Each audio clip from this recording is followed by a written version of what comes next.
gentlemen, it gives me great pleasure to welcome you again. This particular series certainly speaks to the heart and soul of our community and the amazing organizations that we've been blessed to showcase and their dedicated staff and volunteers who perform acts of kindness in a way that gives dignity to so many members of the Jewish community is something that certainly deserves to be highlighted. As we've spoken about in the past, Olam b'chesed yiboneh, the world is built with kindness. The Gemara in Baba Basra teaches, in the name of Rabbi Yassi, that the mitzvah to give charity is equivalent to all the other commandments combined. It's a most remarkable Gemara. In relation to this Gemara, perhaps in shedding more light upon such an idea, there's a most interesting teaching of the sages that compares the act of giving charity to a coat, to an item of clothing. And Rabbi Chanina teaches that just as a garment, each thread combines with the others to form a large garment, so too with charity, each coin, each amount of money that is donated combines to comprise a larger amount. What this really means, as is explained by the Maharal, is that when a person gives charity, unlike other mitzvahs, it doesn't stand alone in time. So when you do a particular mitzvah, regardless of whether you've done it before, whether you're going to do it again, each time you do the mitzvah, it stands on its own. When it comes to doing the mitzvah of charity, each time you do it, it combines with the previous act and will in turn combine with the future act, creating a magnificent garment. It speaks to the unique nature of tzedakah. It speaks to the nature that Rabbi Yassi speaks about in comparing it to observing all of the other mitzvahs of the Torah. In relation to this idea, we can take it a stage further just for a moment. The Medrash teaches that more than what charity does for the person who needs it, it does for the person who gives it. And it's the most remarkable teaching if one really thinks about it. Because at the end of the day, it's a tremendous chidush to say such a thing. It's easily understood that the person who's receiving charity needs it. But to say that the person who's giving the charity benefits more so is a tremendous novel idea that the sages are teaching. What is it about charity that is so unique? And cutting a very long story short, based upon something that is found in many different sources, but in particular, the Tanya teaches that in relation, in particular to the Jewish people, that this is true of all of humanity. Even though our bodies are separate, ultimately on a soul level, we are connected one to the other. And what really holds us apart is are and is our externalities. When we are able to give to another, we're able to remove a certain layer that separates us from the next. And the more and more we share one with the other, the more and more we're able to connect on a soul level. But the truth is, in relation to ourselves, and it's not to be taken in the wrong way, it's not chas v'chalila egotistic to give, but there's a tremendous self-motivation when we give to another because it allows us to remove the externalities of self. It allows us to more easily define ourselves based upon our essence and allows us to appreciate the real opportunity of life. And thus, through the act of giving charity, we're able to go through a transformative process unlike any other, say Chazal. So every time a person does a mitzvah, there's a transformative process that occurs. When a person does charity, though, the level of that transformative process is so truly profound that Chazal equates it to the observance of the entire Torah. Quite remarkable and certainly food for thought. Our hope through this particular series, showcasing chesed and dramatizing the importance of kindness, the importance of charity, both in relation to individuals and in relation to the community, is to highlight, as I've mentioned in the past, number one, recognition and gratitude for the tremendous dedication and commitment that is certainly due to all those that actually make this all happen. Number two, through recognizing what is done, we can please God inspire each other to do a little bit more, to appreciate the tremendous power of a little bit of kindness, to appreciate the tremendous power of a lot of kindness, and the tremendous power that charity has in relation to the transformation, both in relation to the individual and in relation to the community itself. The Base and Soul presents a series of one-on-one talks on a weekly basis with the people leading the organizations that support, serve, and save the Jewish community, quite literally. Tonight, we are honored to host the Gesher Fund, represented by Martin Sachs. And with that, I'd like to hand over to Rob Katz. Thank you, Rabbi, and a warm welcome to all our listeners, both locally and internationally. Welcome. As always, we welcome any comments and questions. We will endeavor to take whatever questions and comments that are relevant and put them through to Martin. So please feel free to use the chat and question buttons at the bottom of the screen whenever you want. Martin, a warm welcome to you. Thank you very, very much for appearing on the show.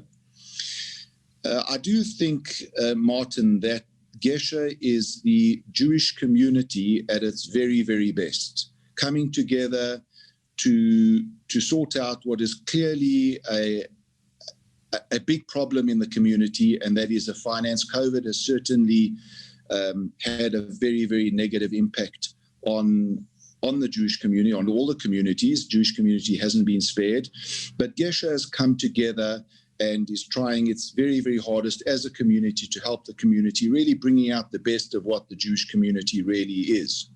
So, Martin, just for background before we get into some of the questions, what is the background to the establishment of Gesher?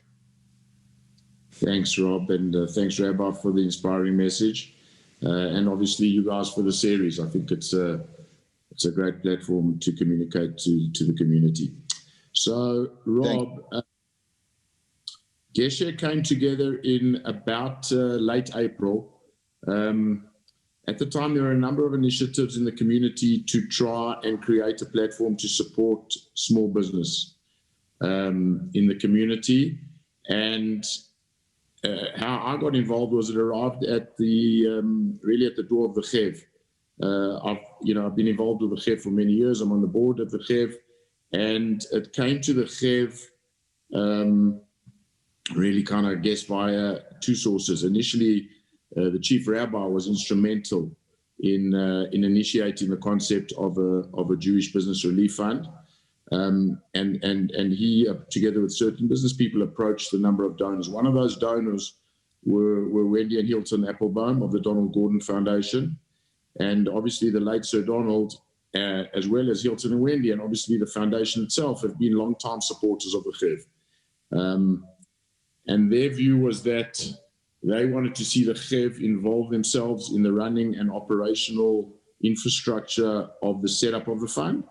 And they reached out to us to see if we would, if we would consider setting up and taking responsibility for the fund. Effectively, Sean Melnick sits on the board of the Chev. And Anthony Britton, representing the Donald Gordon Foundation and the board of the Chev, together with the donors. So the Gordon Foundation was the one cornerstone donor, and then there was another foundation, which was the other cornerstone donor. And we effectively agreed a mandate with them, and that mandate had two kind of key objectives. The first objective, obviously, was to support small business, to ensure that the survival of the Johannesburg infrastructure and the Johannesburg community infrastructure could be supported via these small business owners. And the second was a wider South African stakeholder imperative, which was really to preserve as many jobs as we could. So with those two things in mind, we obviously set out very quickly to establish an infrastructure that could distribute the support to businesses that required it.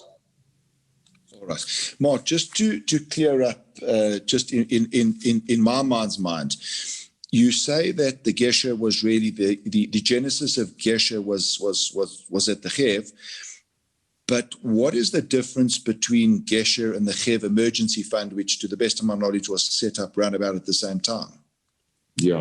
Look, the Gesher is a completely independent organization, has an independent board with a majority of independent directors, has representatives of the Chev, but it too has representatives of other organizations like Rambam and representatives from Cape Town.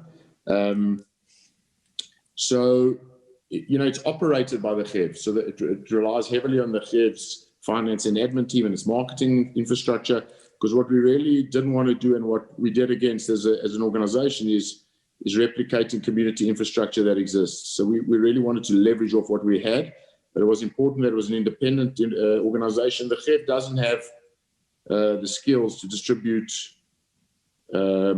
assistance to businesses. They distribute assistance to residents and to welfare recipients. So the GEF's emergency fund was something separate, but it obviously happened at the same time because they were both COVID related. The GEF's emergency fund really has three main purposes. Its first main purpose was to raise funding for immediate costs associated with protecting and safeguarding residents and facilities. So that would be around PPE, around the requirements of social distancing, around the requirements of further medical provisions, etc. Staff, and the very onerous task around providing remote care as people needed to social distance. The second was obviously to increase welfare grants to existing recipients who couldn't really in lockdown get any income. So there we needed to increase those welfare grants. And then there was another category of welfare grants where people were granted temporary COVID welfare grants where they might have had which they wouldn't normally be social recipients, but they might have had salaries cut or they might have lost their jobs or whatever the case is. And that was temporary, maximum 6-month COVID relief. And the third category of the emergency fund was really to cover income shortfalls as people had to stop debit orders and our donors were coming under pressure themselves. So that fund was raised separately, and that was raised from the wider community. Many hundreds of donors locally and internationally gave very generously to that fund.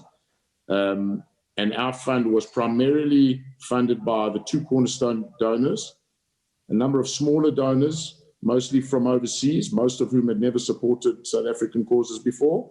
And more recently, financial assistance from the David Sussman Community Foundation in Cape Town, which was very generously advanced by the Cape Town community leadership. Right. Thank you, Mart. So if I can just clarify, because we have had Rambam on the show before as well. My understanding, I could be wrong, is that Rambam is primarily loans to individuals. What you've said repeatedly is that this is a business loan. Is that correct? You don't give loans to individuals. Yeah, so obviously, Robert, there's a blurring of lines in the sense that in SMEs, many SMEs are sole proprietors. And our loans are generally advanced to companies, sole proprietors and closed corporations. And obviously a lot of professionals who provide professional services are sole proprietors. So there is a bit of a blurring, but it's always where there's an underlying business and not just an individual loan. So Rambam is primarily personal loans that kind of maybe blur into business because of their recipients could be sole proprietors, but mostly we're probably a third across companies, closed corporations, sole proprietors. So yeah, but certainly no loans for individual requirements. We're there to support the continuity of small business. Right. Okay. I think that clears that up. So it's really a business. The corporeal nature of the business is less important. The fact is that it's a business with ongoing activities, and that's what you're there to maintain and sustain. Mart, probably the most important question is, I know you've briefly touched about who you'll fund, but if you can just embellish, who actually are you funding? What are the size of businesses that you're funding? And perhaps, you can't do it all. So where are you unable to assist? Sure. So our mandate's actually very wide. We can fund businesses all the way up to 100 million rand of turnover. But mostly that isn't obviously who would come to us for assistance because our loans are capped at 750,000 rand per loan. So, the average size of the company that's approaching us is generally about 7 million rand per annum. They have approximately 13 employees on average, but they vary from, our largest company had 400 employees and our smallest has 2. So we have a very wide ambit, but the terms are basically as follows. They are 36-month loans on the whole, the 6-month interest-free period. Thereafter, repaid in 30 equal installments. They for Jewish majority-owned SMMEs that were viable pre-COVID. So they had to have been broadly profitable, at least before owners' drawings pre-COVID. They're likely to survive with our assistance and repay their loans post-COVID. And they also have to be registered for tax. Mart, so basically when a loan is given, it's interest-free, correct? Yeah. How do you, obviously the donors, well, I don't think all of it will come back, but you've obviously worked out a percentage loss ratio and all of that.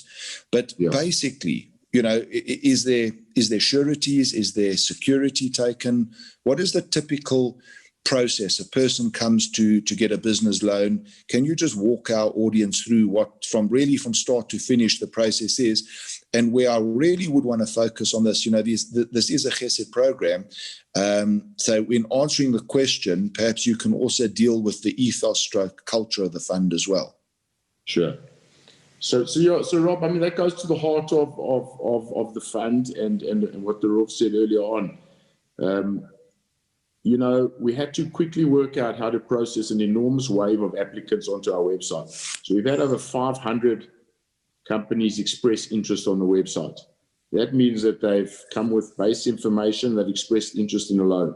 So we've had to engage with over 500 corporate entities and individuals. So we needed a very wide base of professional volunteers to assist to do this quickly. So I think maybe uniquely, we have 60 volunteer professionals. These are banking, business and legal, people of standing in the community. We've all had experience. Approximately 60. That's a phenomenal number. Yeah. So we have what we call a credit panel, we have what we call a business panel, and we have a legal panel. And then we have 2 credit committees. And those credit committees, have sat every week since COVID started, twice a week to process and consider loans. So we've got a huge amount of people involved. And what happens is organizations would come onto our website, express interest, we'd contact them, and we'd allocate them a volunteer professional. And then that professional would get out and assist them to compile the information that's required for us to consider their applications. I mean, generally, that's a very, very onerous and time-consuming task.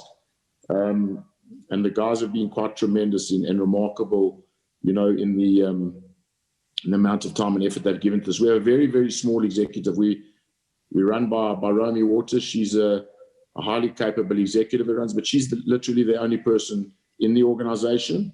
The rest, we rely heavily on the Chev. And in its early inception and the first few months of operation, Bernard Berger performed that role. So we've relied on our people. And so the applications would come onto the website. We approach it as community credit, not commercial credit, but still, as you mentioned, we have committed to the donors and to the community in the longer term that we're going to get as much of the capital back as we can.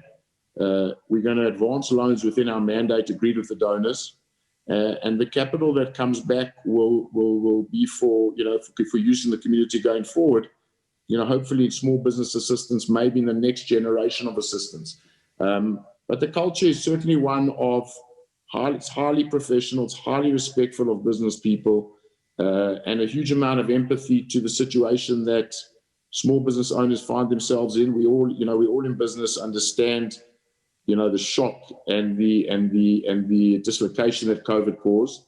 And obviously larger businesses have elsewhere to turn, and all have turned. They either turn to their shareholders, they turn to their bankers, or they turn to their other stakeholders for support. But obviously the smaller businesses have fewer places to turn, and in many instances are very under-advised in terms of participating in things like government loan schemes and UIF TERS. And so we've tried to bridge that gap for them. And I would say the culture is best exhibited really by the teams of guys who've worked tirelessly on this. Right. Mark, do people actually physically have to come in for an interview and support and motivate, or is it all electronically online? Yeah, so it's been quite amazing. I mean, we're a totally digital organization that we set up during a hard lockdown in COVID. And so literally every single meeting we have, everything, all our reports and documents are online and digital. And No, in fact, I think there's been probably very, very few face-to-face interactions with either our applicants and in fact with all our committees and people, and it's made us obviously much more efficient and nimble. We're a very modern, well-run, well-managed organization that's managed to be paper-free, I guess, by circumstance rather than by design or smarts. Yes. Mark, you did mention the next generation. One of the questions that I'd like to ask is this. I was under the impression, wrongly so, that this is a short-term intervention, but it doesn't seem to be like that.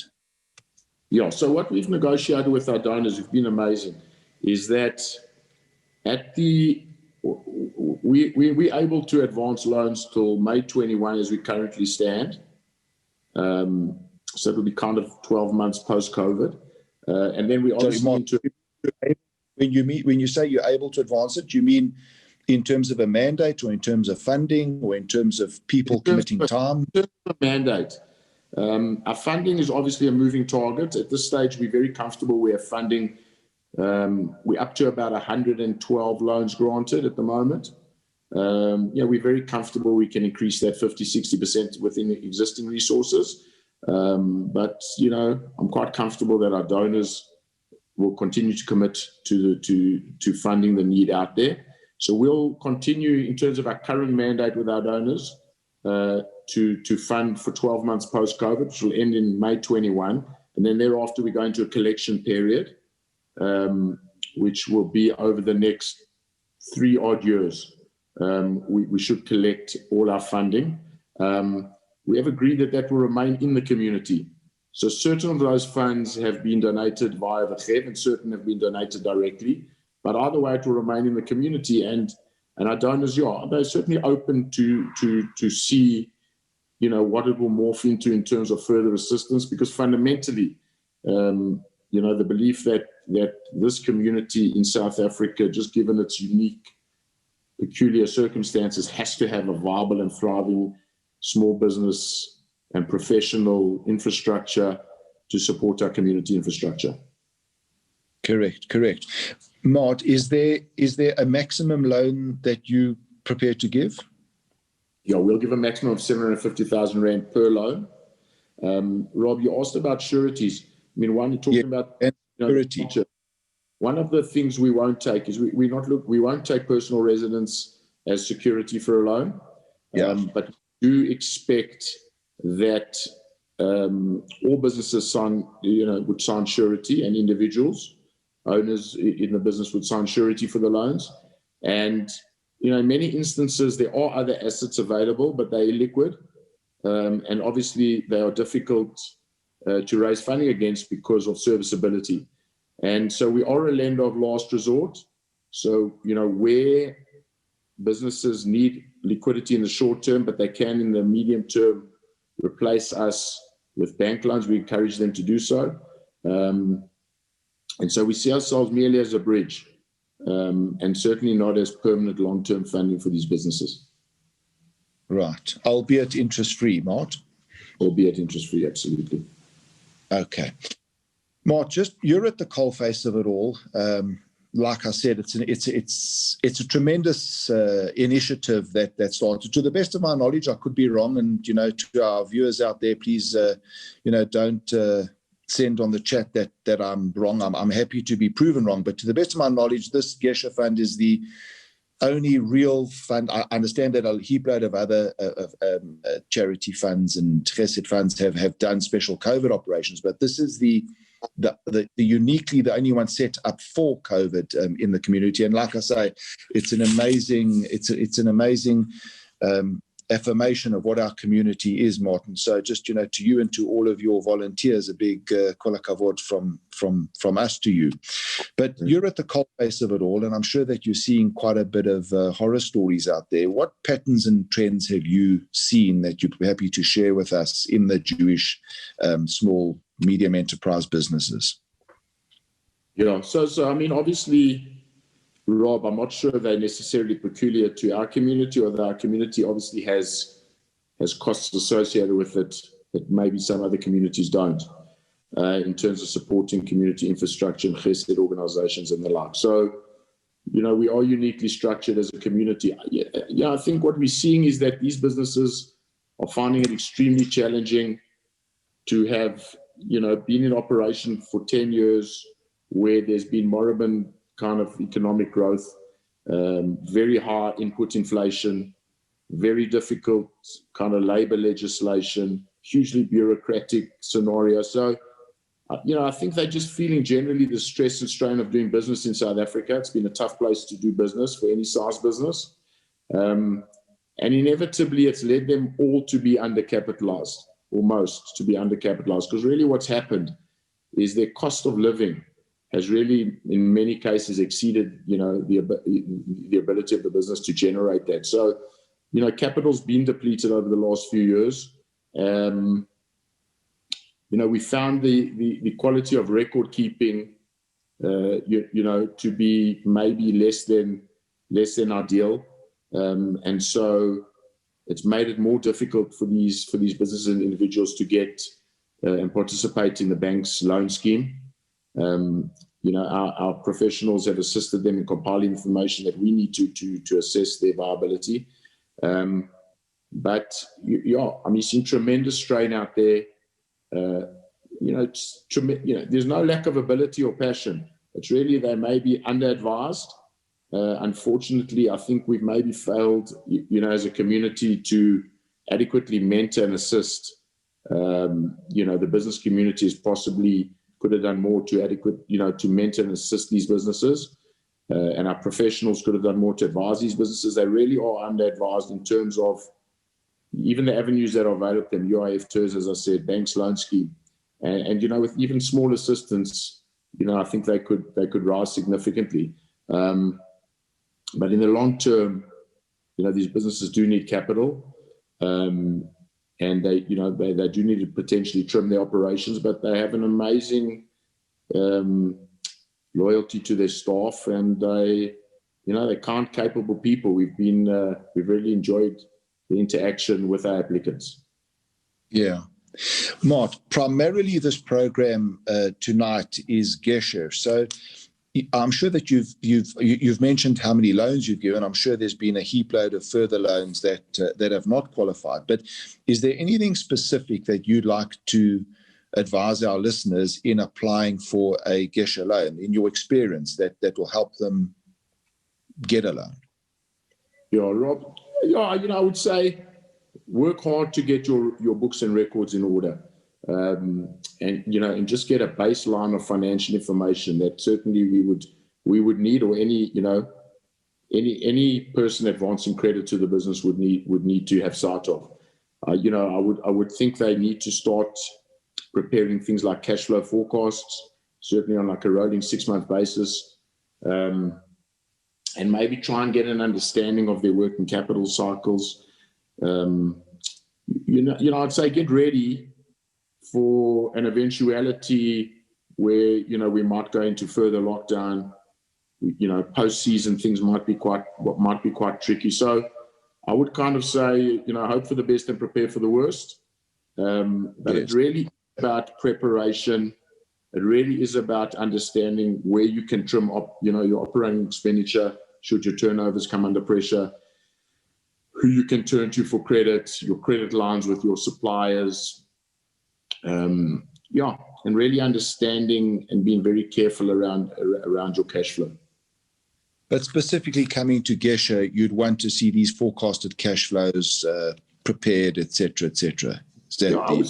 If you feel that you might need assistance, I would say come to Gesher now, because then obviously we can pair you up with one or two professionals who can come and assist you in compiling that information, and even advise you in the short term whether Romy certainly will do a high level analysis of whether they would qualify. Most people, Rob, who have expressed interest do qualify.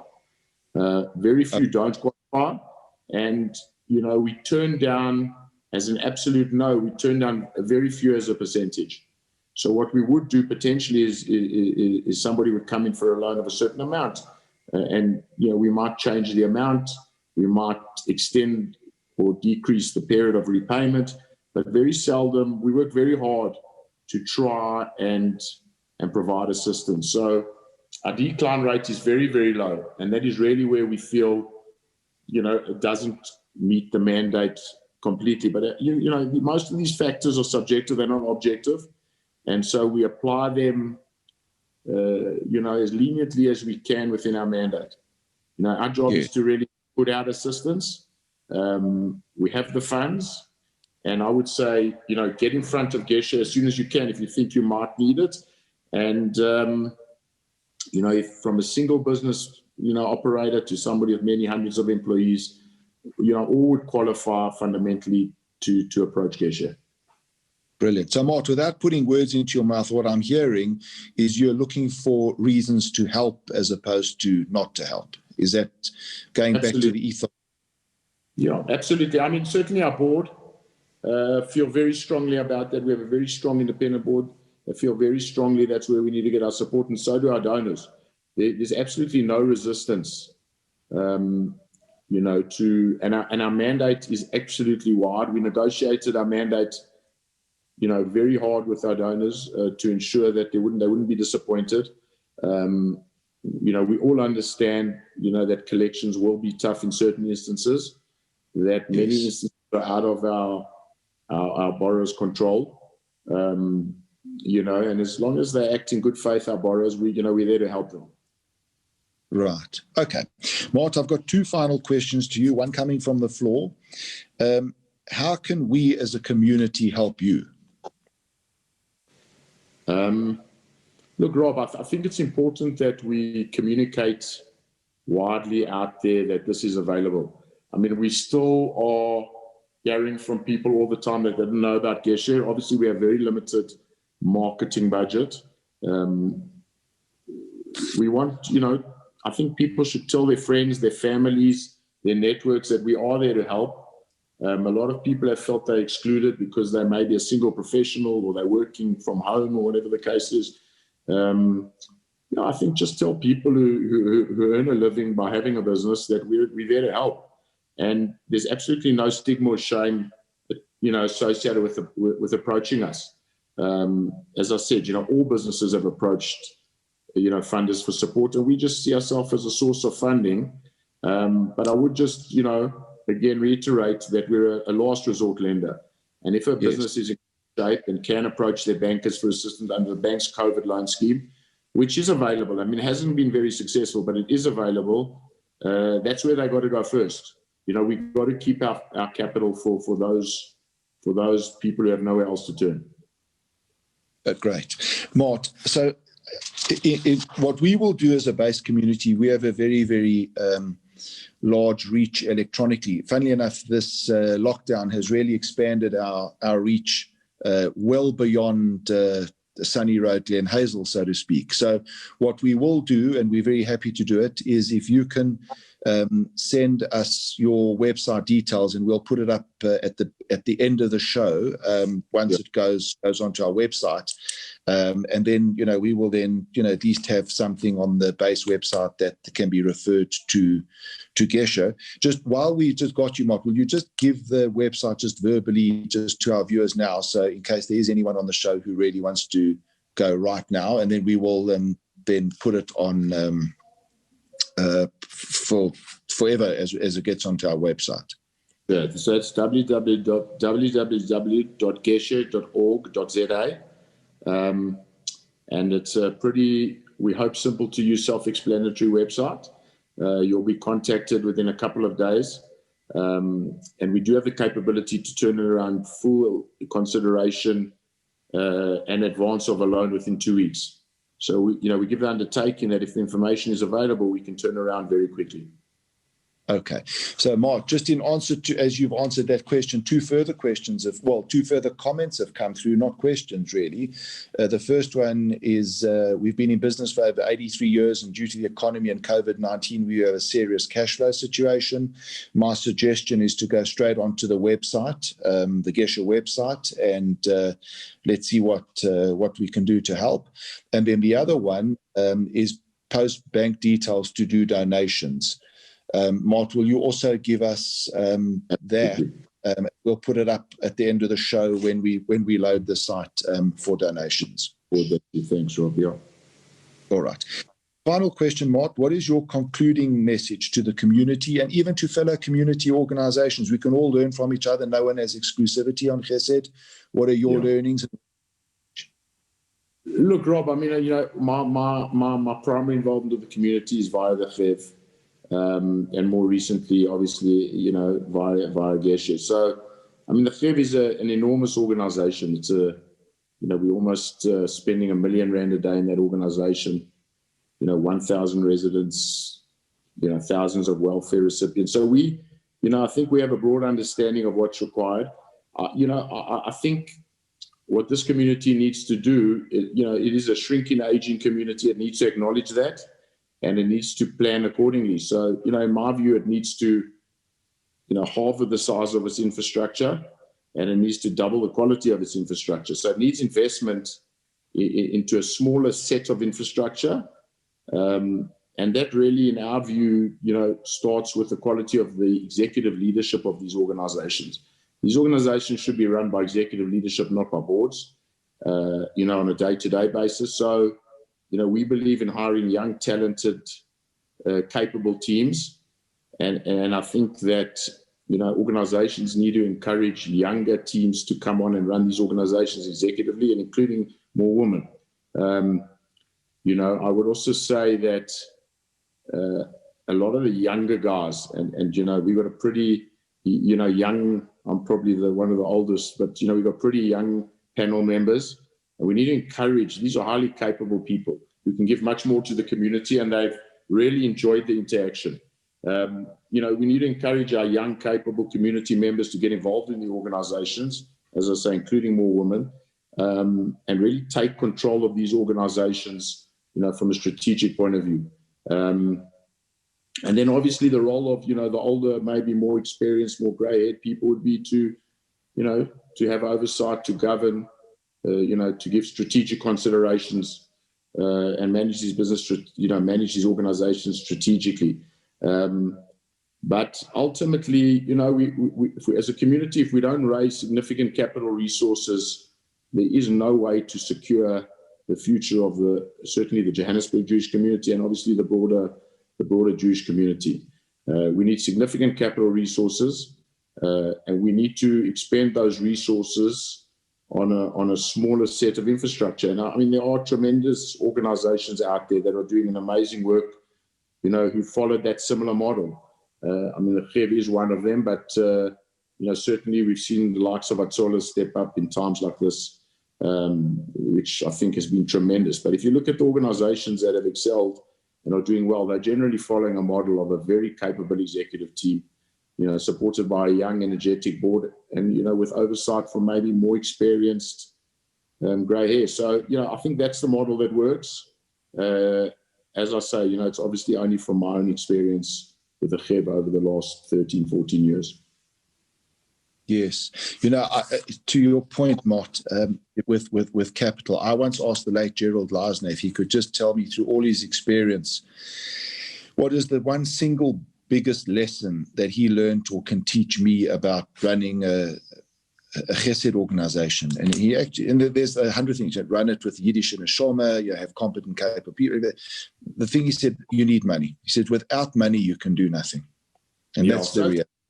Rob, there's two sets of money. There's the kind of money that's coming out of the pockets of the community on an annual basis, and that's also out of the small business owners on an annual basis, and that's to run the OPEX.